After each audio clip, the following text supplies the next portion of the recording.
I would say that things are going pretty good down at the bike shop. Yeah, I would definitely take a beer.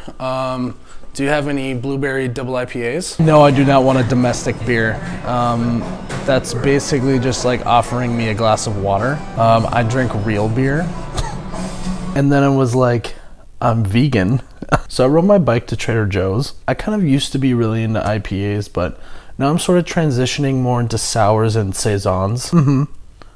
No way she said that. Oh wow, this absolutely has a full body. What's my favorite brew?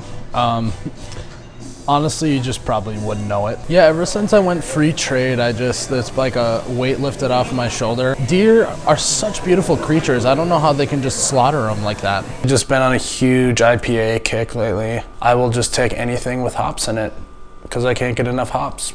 Hops, you know? Have you seen that guy online that talks about Busch Light all the time? Talk about an absolute snooze fest. I wonder if the people who drink light beer know that camouflage is not a color. You know, I have a couple of good beer blogs that I read. For a second, I thought you were gonna order a Busch Light, and then I was gonna be like, what are you, a freshman in high school? One of my beer blogs says that 80% of the taste comes from the smells.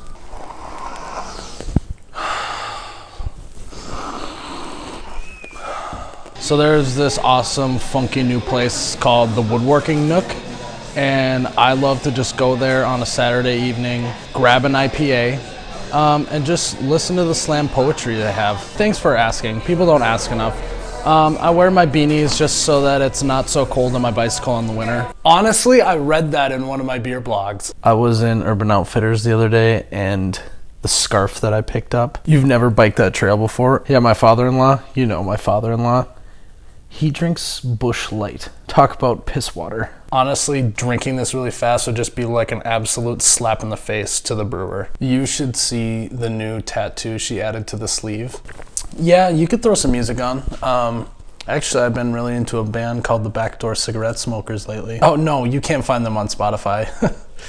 They're only on SoundCloud. They're kind of off the grid a little bit. They don't believe in big record companies. Yeah, we get together and we play Settlers of Catan. Or is it Catan? Yeah, we had one too many IPAs and we started playing Cards Against Humanity. And I played a card that was talking about a butt. And my friend Indigo absolutely went bananas. No, I totally feel ya. Me and my buddy Falcon were walking through the park the other day, and honestly, I just felt one with nature. And it was a pretty surreal experience. This type of brew actually calls for a tulip glass, so it's kind of not, no, it's not really the same.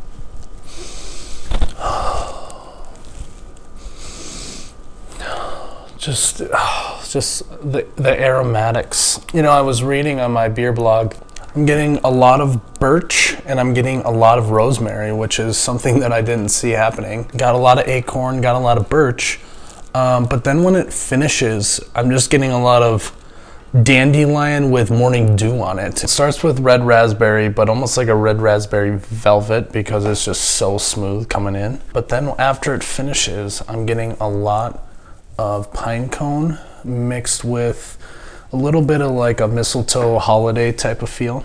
I'm getting molasses. I'm getting vanilla extract. I'm getting brownie in it as well.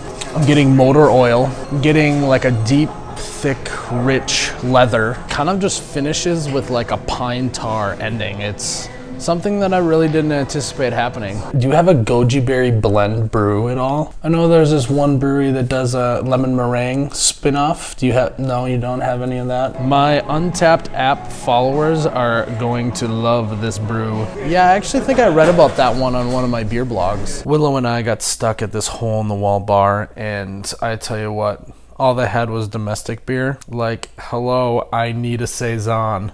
Oh, you betcha, yeah. Yeah.